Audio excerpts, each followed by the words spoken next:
ప్రోత్సాహం కోసం చెప్తున్నాను నేను. భర్త దూరంగా ఉన్నాడు, పిల్లలు పెద్ద పెద్ద చదువులు చదువుతున్నారు, వాళ్ళకి చాలా ఖర్చు. నేనే బాధపడతా ఉన్నాను. దీనికి రెంట్ చాలా లక్షల్లో ఉంటుంది. ఎలా కడతాడు సాల్మన్ అన్న? ప్రతి వారం ప్రార్థన పెట్టే దగ్గరే ఆ ఫంక్షన్ హాల్కు కట్టే పరిస్థితి లేదు అన్నకి. ఎట్ట చేస్తాడు అని నేను నిజంగా చెప్తున్నాను, దైవ సాక్షిగా. చాలా లోపల వేదన ఉంది నాకు. ఇందాక అన్న చెప్తున్నాడు, తన భర్త దూరంగా ఉన్నాడు, తనకు సపోర్ట్ చేయటం లేదు, పిల్లలు పెద్ద పెద్ద చదువులు చదువుతున్నారు, వాళ్ళకి చాలా డబ్బు అవసరం అవుతుంది. ఆ తల్లి ఏం చేసిందో తెలుసా? ఆ పిల్లల సొమ్ము తీసుకొచ్చి గోల్డ్ తాకట్టు పెట్టి దీనికి కావాల్సిన రెంట్ అంతా కట్టి వెళ్ళింది.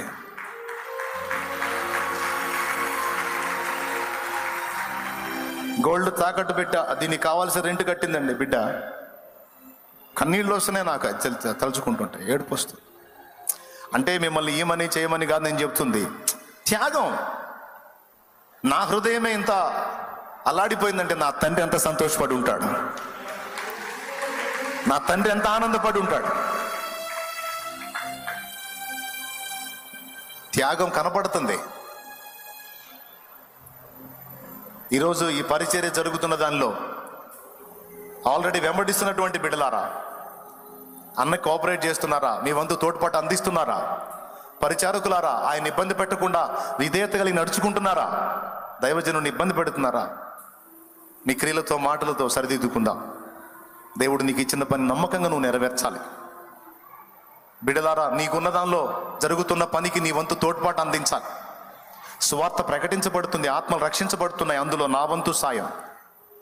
నీ సమయాన్ని వెచ్చించిన, ఆ టాలెంట్ని వెచ్చించిన, ఆ జ్ఞానాన్ని వెచ్చించిన, ఆ ధనాన్ని వెచ్చించిన, అది మొత్తం అక్కడ రాయబడుతుంది దేవుని గ్రంథంలో. పరిశుద్ధ గ్రంథంలో అనేక చోట్ల ఉంది. కానీ దేవుని కోసం పాటుపడకుండా ఉండొద్దు. జరుగుతున్న సువార్త పరిచర్యకు తోడ్పాటు అందించడమే కాకుండా నీ వంతు నువ్వు కూడా సువార్త ప్రకటించాలి. ఆ విధంగా కష్టపడ్డవా తల్లుల పిల్లలు ఈరోజు ఉన్నత స్థితిలో ఉన్నారు. భౌతికంగా వాళ్ళు ఆశీర్వదించబడ్డారు, నిత్యత్వంలో జీతాన్ని కూడా ఈ తల్లులు తండ్రులు సంపాదించుకున్నారు. ఎంత సంపాదించాం, ఎన్ని తెగేశాం, ఎన్ని వెరైటీలు తిన్నాం, ఎన్ని రకాలు కట్టాం, ఎన్ని మేడలు కట్టాం అన్నది కాదు లెక్క.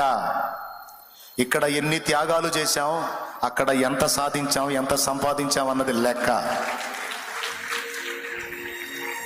కాబట్టి ఈ విషయాలు గ్రహించిన వారై మీరు జాగ్రత్త పడతారని మీ అందరికీ హెచ్చరిక చేస్తున్నా.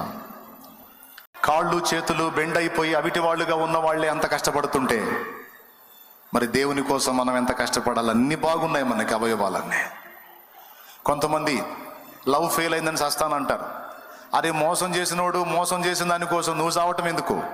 నిన్ను ప్రేమించి నీ కోసం ప్రాణం పెట్టిన వాడు ఉన్నాడు. నీకు దమ్ము ఉంటే ఆయన కోసం చావు. దద్దమ్మ, ఆయన కోసం చావు.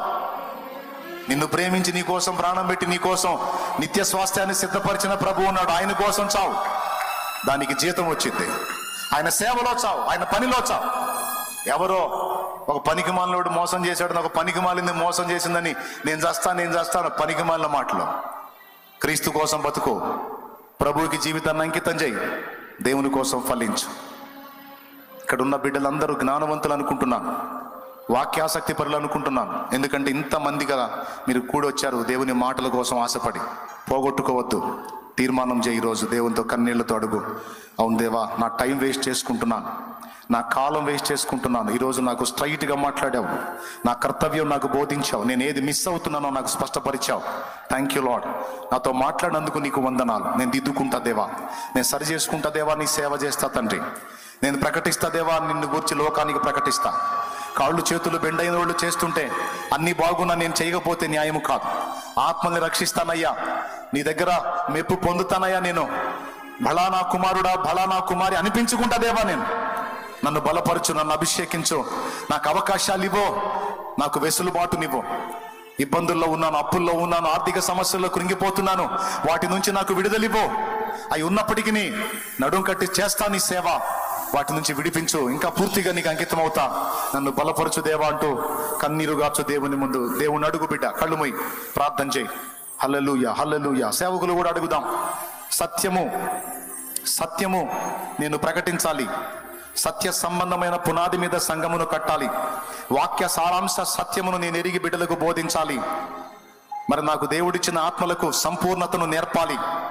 వాళ్ళని దేవుని పాత్రలుగా తీర్చిదిద్దాలనే లక్ష్యంతో అగ్ని పరీక్షలో నిలిచే సంఘమును కట్టడానికి తీర్మానం చేద్దాం. దైవజనులారా, ఒక చోట సేవ చేసే దేవుడు ఒక చోట ఆగిపోకూడదు. దేవుడు నీకు జీతం ఇచ్చినట్లు ఇంకా అనేక చోట్ల ప్రయాసపడు, ప్రకటించు. సమయమందును అసమయమందును దేవుడు నీకు వాగ్దానం చేసిన దాన్ని పొందుకో, ప్రకటించు. ఇంకా ఛాన్స్ ఉంటే ఇంకా మరికొన్ని ప్రాంతాలకు వెళ్ళు, ఇంకా కొత్త బ్రాంచీలు స్టార్ట్ చేయి, కొత్త ప్రదేశాలు వ్యాపించు, ప్రకటించు. ప్రార్థన. పరిశుద్ధ ప్రభువా, నీవు మాట్లాడిన ప్రతి మాటకై వందనాలు. నువ్వు భూమి మీదకి ఎందుకు వచ్చావో, ఏం సాధించావో, మేమేం సాధించాలో రెండు చెప్పావు, విస్తారంగా మాట్లాడావు నాయన. ఆ మాటలన్నీ మా హృదయంలో శిలాక్షరాలుగా ముద్రించు. మా బిడ్డల హృదయంలో నుంచి, మా హృదయంలోంచి ఆ మాటలు దుష్టుడు ఎత్తుకొని పోకుండా వాడిని గద్దించు. నీ సన్నిధి మాతో కూడా ఉంచి, మాటలు మా హృదయాల్లో ఉంచి స్థిరపరిచి పదే పదే వాటిని మా జ్ఞాపకాల్లోకి తెచ్చి ఇక టైం పోనీయకుండా మరి ఎక్కువగా ప్రయాసపడి నీ కొరకు ఎక్కువ సాధించడానికి కృపనిమ్మని యేసు నామములో ప్రార్థించి పొంది ఉన్నాం తండ్రి. ఆమెన్.